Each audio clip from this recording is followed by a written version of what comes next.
Metro Nashville 911. What is the address of your emergency? Somebody drove off the road and hit a tree. Are you with the vehicle? There's two people there. Okay. They're pinned really bad. That's what I'm saying. Okay, I'm sending the paramedics and the police department to help you now. Not long after that call, officers from the Nashville Police Department rushed to the scene. Inside the wrecked car were a man and a woman. They were already dead and had been for hours. Right away, something felt off.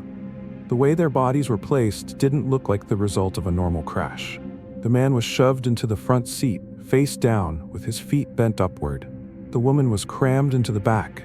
It looked deliberate, not accidental. When investigators pulled the bodies from the car, the picture became even clearer. Both had been shot, but there were no shell casings, no phones, no obvious sign of what had happened before the crash. Autopsies later confirmed it. They were already dead before the car ever hit the tree. The victims were identified as 33-year-old Holly Williams and 36-year-old William Bill Lanway. Bill had been shot twice in the head, including one wound near his right temple. Holly had been shot once in the chest and once in the head. The chest wound hadn't killed her right away. She'd lived for a short time after that before being shot again. Bill, on the other hand, died almost instantly. Holly's life hadn't been easy. Her parents split when she was young, and her relationship with her mother never really healed. She spent time living with her father and stepmother before moving to downtown Nashville to chase her goals. She became an esthetician, working in skincare, and tried to stay close to her 5 siblings. She was especially close to her sister Emily. They never missed a holiday together. Bill's past carried its own weight. Born in 1983 in Clarksville, Tennessee, he was known for being outgoing and fun, the guy who lit up the room. But behind that was deep loss. In 2011, his 4-year-old daughter Madison died from brain cancer. Her mother, Dana Jones, had already left him. That grief changed him. He stayed busy, threw himself into Nashville's nightlife and party scene, but the pain never really went away. Holly and Bill met in 2018 at a music festival. Their relationship was messy from the start, breaking up, getting back together, repeating the same cycle. People close to Holly didn't like what they saw. I wanted to protect her because I felt like I saw some pain in her. It is this beautiful young lady's birthday today. And just seeing how sweet she was and just quiet, I just knew the world can be harsh towards people. Detectives digging into their history found a long trail of domestic disturbance calls. Holly had even taken out a restraining order against Bill just 9 days before she died. That led investigators to a simple explanation. Bill found out Holly was done for good. He convinced her to get into the car, shot her, then turned the gun on himself. With Bill already dead and Holly still barely alive, the car drifted off the road and slammed into a tree. To a lot of people, that story made sense. Holly's friends believed it.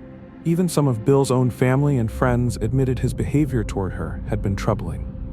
So police were close to closing the case as a murder-suicide. But a few details didn't line up. And those small details were about to change everything. Starting with how the bodies were found inside the car. Bill was in the passenger seat. Holly was in the back. That alone didn't make much sense. Nobody was in the driver's seat. You could argue Bill might have been thrown across the car during the crash, but that didn't really hold up. It felt far more likely that someone else had been driving. Then there were the phones. Neither of them had one in the car. That was strange. Most people don't go anywhere without their phone. Maybe Bill left his behind on purpose so he couldn't be tracked. But why would Holly do the same, especially if she was scared of him? It was a small detail, but it bothered investigators, and it was just one more thing that didn't fit. The biggest problem was the missing gun. If Bill had shot Holly and then himself, the weapon should have been in the car or somewhere near the crash. But there was nothing. No gun, no shell casings, no bullets. The damage to the car didn't even look like a typical accident. Taken together, it started to feel like the whole scene had been staged, like someone went out of their way to make it look like a murder-suicide. The passenger windows were broken out, but there was no glass around the vehicle anywhere to be seen. Typically on a traffic crash, you'd see glass on the inside and on the outside. Neither Bill nor Holly seemed to have obvious enemies. But Holly did have something that could offer answers: security cameras at her apartment. She'd installed them because she was afraid of Bill, and what they captured was disturbing. After one of their last fights, Holly took extra steps to protect herself. She had a new deadbolt put on her door. Not long after that, Bill showed up and tried to get inside. The cameras caught everything. He actually managed to get in, but Holly wasn't home at the time.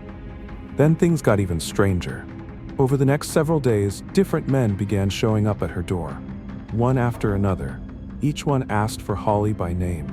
Every single one tried to hide his face from the camera.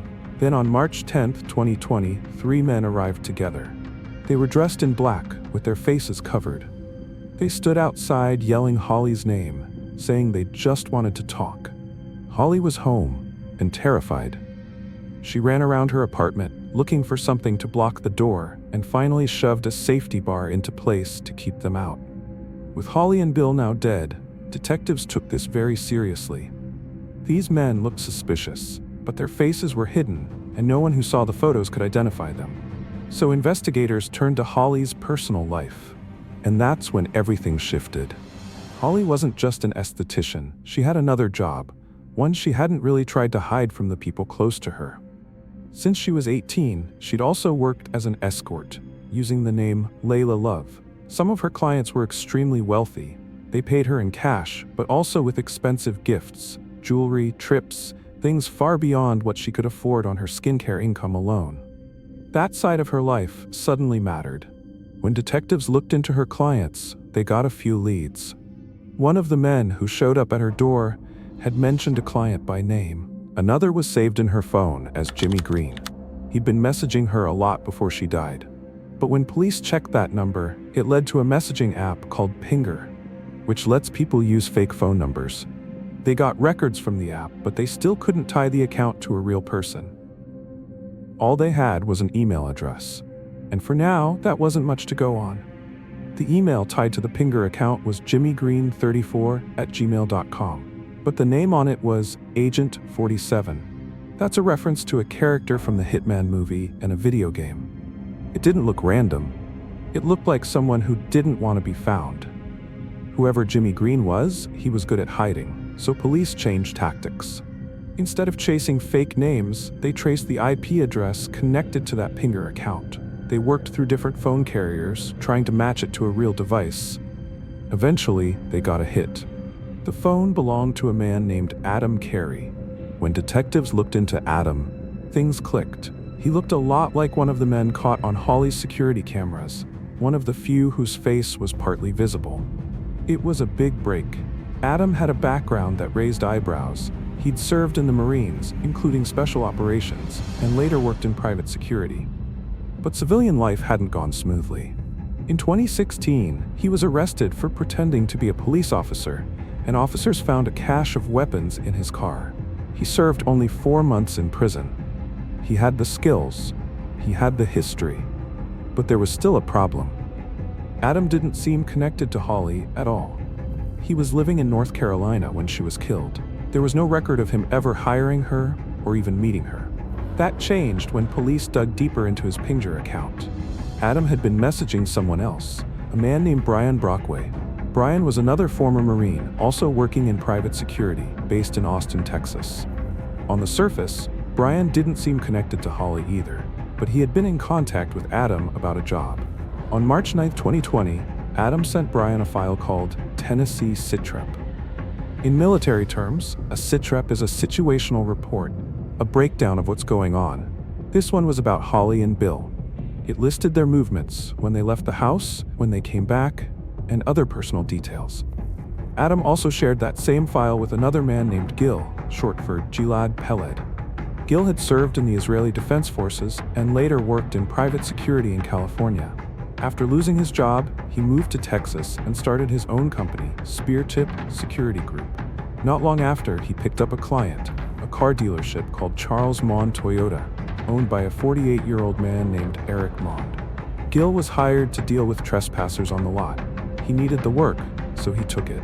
Meanwhile, Holly had been messaging Adam, though no one could tell how they'd even found each other. At this point, Police believed Adam and Brian were working some kind of off-the-books surveillance job focused on Holly and Bill. It looked like Brian may have hired Adam, and Adam was also sharing information with Gil, who worked for Eric. It was messy, but eventually it lined up. Eric, the car dealer, knew Holly. He'd hired her as an escort several times. When he contacted her in February 2020, he used a fake name, Eric Moore, to set up a meeting in Nashville. After that, he didn't reach out to Holly again. But he did hear from Bill. At some point, Bill hacked into Holly's escort account and got access to her client list. He found Eric and tried to blackmail him, threatening to expose him if he didn't pay. Eric didn't give him money. Instead, he went to Gil, his private security guy. At first, Eric just wanted Gil to figure out who Holly really was and what was going on. But Gil pulled in help, Adam and Brian. Somewhere along the way, Adam realized something important. Holly wasn't running the blackmail scheme. Bill was. It's not clear how he figured it out, but he untangled the whole situation. And once he did, he decided to act. Adam started messaging both Bill and Holly through Pinger. Then he followed Bill to the grocery store.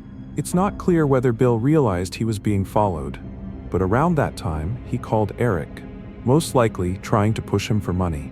Not long after, Brian told Gil that he and Adam had been given the green light to kill both Bill and Holly if it came to that. The next day, March 12, 2020, Holly and Bill were taken. At first, investigators didn't know exactly what happened, but Holly's security cameras told the story. What they captured was hard to watch. Around 11:40 p.m., Holly and Bill left her apartment. After they stepped out of view, the camera picked up the sound of a car starting.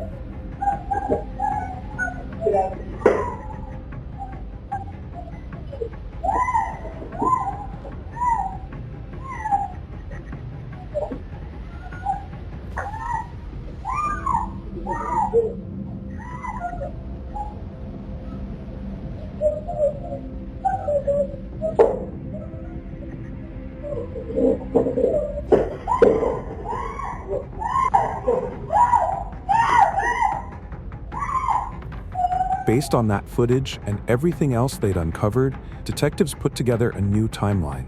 They believe Adam and Brian attacked Holly and Bill right after they left the building. Bill was shot on purpose. He was the one doing the blackmail. Holly was hit in the chest, likely by accident. Now they had a problem. One person was dead and the other wasn't. They drove Holly's car away from the apartment to get rid of the evidence. At some point, they realized Holly was still alive. That's when she was shot again, this time in the head. After that, they put the car in drive and let it roll into the woods, making it look like a crash. Gas station footage later showed Adam and Brian heading toward Memphis. Adam dropped Brian off at the airport, then drove back to North Carolina. Not long after, Eric left a glowing online review for Gil's company, Spear Tip Security. He praised how professional and efficient they were. Given what had just happened, that raised eyebrows. The FBI also found that Eric had paid nearly $1 million total to the three men. Even so, police still didn't have enough to charge Eric. They needed proof that he had actually ordered the killings. So they went another way. Brian's brother, Chad Brockway, agreed to help. He didn't know the full story at first, but he agreed to work with investigators. He reached out to Adam and brought up the idea of another murder for hire. Adam didn't hesitate. He quoted a price, $60,000. Then Chad wore a wire when he met with Brian. Eventually, Brian started talking. He brought up Eric, he brought up Holly and Bill, and he admitted what they'd done. He even bragged about overpowering and killing Bill. Some of the problems that we ran into last time is we had to take them at the same time, dude. She wound up still breathing. And he finished it in the back seat. And he got my respect. I totally got my respect for that. You know, a lot of guys with females, Yeah, you'll probably. On December 10th, 2021, Adam, Brian, and Gil were all arrested at the same time, so none of them could run. Eric still hadn't been arrested, though. Investigators knew the hired men wouldn't protect him forever, so they set up one more move. They had Gil call Eric. Yep, what's up? Man, we have a problem. You there? Yeah, are you by yourself? Eric, What's that? are you by yourself? Hello? Yeah. Can you hear me? Hold on. I can't. Hold on. Yeah, hold on just a second. Give me a minute. I'm driving down 35. So hold on. I'm going to pull off and get out. What's wrong? Nothing. I just got to talk privately. You there? Yeah, can you hear me? What's up? Yeah, I can't hear you with all the cars. I'm here. Can you, okay. You ready? I'm here. Yeah, are you by yourself? What's up? Yeah. Okay. We have a problem with one What's of. that? I'm on signal, so we got to talk because I got to take care of this. We got a problem with one of the shooters in Nashville. I don't know how, but he found out that that's the other guy. That's not Brian, so he never knew of you. But he found out that you were the client that paid for this, for the job. And I guess he's hurting for money, and now he wants to get paid. So, I mean, he wants like $25,000. These are professional guys. I don't know how this thing is coming back. Usually those guys don't do stuff like that. They have a code of honor. When they get a job, I guess. But Yeah, but if I give 25, when's it going to stop? I know. But I mean, what do you want to do? I'll pay the guy $25,000, but I think it needs to go away after that. So we need to take care of him? Well, I mean, don't you think he's not going to stop? I don't know. It's not like that guy that extort you initially. That was a criminal. Yeah. And this guy is he's not threatening your family. I know you wanted to get this thing taken care of initially because he was threatening your family. This guy is just a soldier that I guess needs money. I don't think he's gonna come back. Look, if you tell me he's not going to come back, I'll get the money put together. I don't care about that. He did a solid for me, and I appreciate him for that. But I just want to make sure it's in 6 months down the road, he's not going to pop back up. Okay. Let me talk to him. I'll try to prevent that. Hopefully, I'll talk to Brian. Maybe he can talk to him and get this gone completely where you don't have to pay the 25. But worst case scenario, Like I said, the 25 is not a big deal. Right. I don't care about that. I don't give a shit about that. Right. But I just don't want, in 3 or 4 months to get the same call again. I understand. I didn't. Because at that point, we got to take care of something that, and like you said, he's, Okay. at that point, that could backfire and then completely blow back on us. Yeah. Hold on. Let me text Brian. Eric. Yep. So Brian will try to take care of this. But if this thing turning into a problem, do you want him to take care of this? Like what? Give me a number. 100? Yeah. Honestly, I think I'd rather take care of it permanently than do the 25. Got it. Okay, well, I'll have Brian try to reason with him. I mean, you know my stand on these things. I don't want to get involved with this stuff, but. And then I'll just run 150 through Spear Tip, like we did last time. Because it would take a long time for me to put up 100 grand cash. I can get it probably, but it just might take me a little bit of time. Yeah. Without, you know what I'm saying? Got it. All right, let me talk to Brian, see what we can do. All right. I'm traveling back from South Texas, so if you gotta call me, I'll have to pull over, which is what I just did. That's why you heard all those cars. Got it. All right, I'll check it. So what? You're heading back home? Yeah.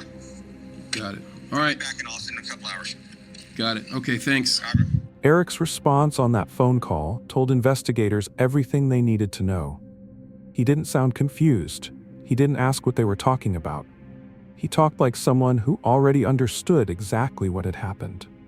To police, that confirmed he had ordered the killings. He was arrested the very next day while he was out on a hunting trip. At trial, prosecutors laid out the story piece by piece. They showed home security footage that put Adam Carey right outside Holly's door. FBI Special Agent David S. walked the jury through the undercover stings he set up, explaining that it was the only way to break through all the fake names and secret messages and get to the truth. On the recordings, Brian Brockway didn't sound scared. He sounded proud. He bragged to the undercover informant about taking down a bigger guy, talking about it like it was a business deal. It felt like he was trying to build a reputation for himself, maybe even exaggerating what he'd done. But his words lined up with what investigators had already found. The prosecution's key witness was Gil. He admitted he got involved because he needed the money. His security business was falling apart during COVID, and he had a family to support. He didn't pretend he was innocent. He told the jury how everything unfolded and what role he played. One of the hardest moments in the courtroom came when prosecutors played the footage from Holly's security cameras.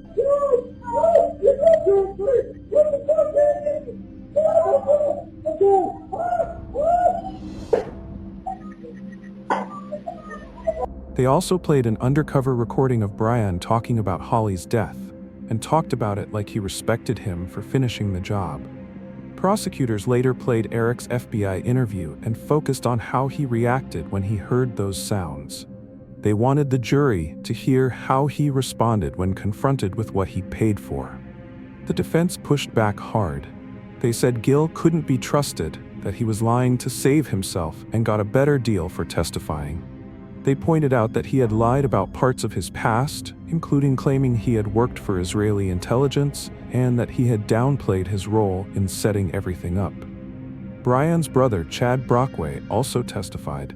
He said Gil had lied to him from the beginning, telling him the case was about helping a client whose daughter had been trafficked, which turned out not to be true. The defense suggested other possible explanations too, even hinting that one of Holly's clients might have been involved. They argued that Eric never clearly said, "I ordered this," on the recorded call.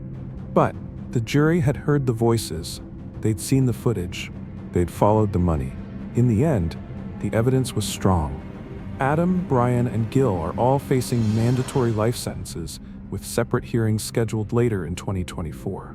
Attorneys for Adam and Brian declined to comment, while Eric's legal team said they planned to appeal the verdict. Detective Cuthbertson said he was relieved they were finally able to bring the people responsible to justice. But he also made it clear that nothing can undo what was taken. Before we wrap up, we want to acknowledge the families and loved ones of Holly and Bill.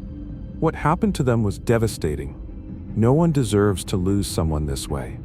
Bill had been through a lot in his life. Still, the people who knew him best remember someone full of energy, someone who kept showing up even when things were hard.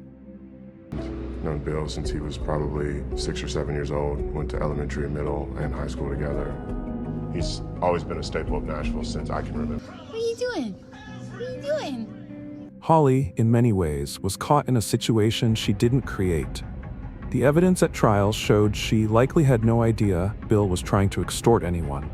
A lot of people now see her as someone who was used and put in danger over and over until it finally cost her life. So what do you think really happened? Was Bill using Holly's information to blackmail someone? Or did he go into her accounts without her knowing and stumble into something that got them both killed? We'd love to hear your thoughts. Your comments help shape which stories we cover next. If you want more cases like this from around the world, make sure you're subscribed. And to everyone who supports the channel, you're the reason we're able to keep doing this. Thanks for watching. Always keep in mind, every crime leaves echoes.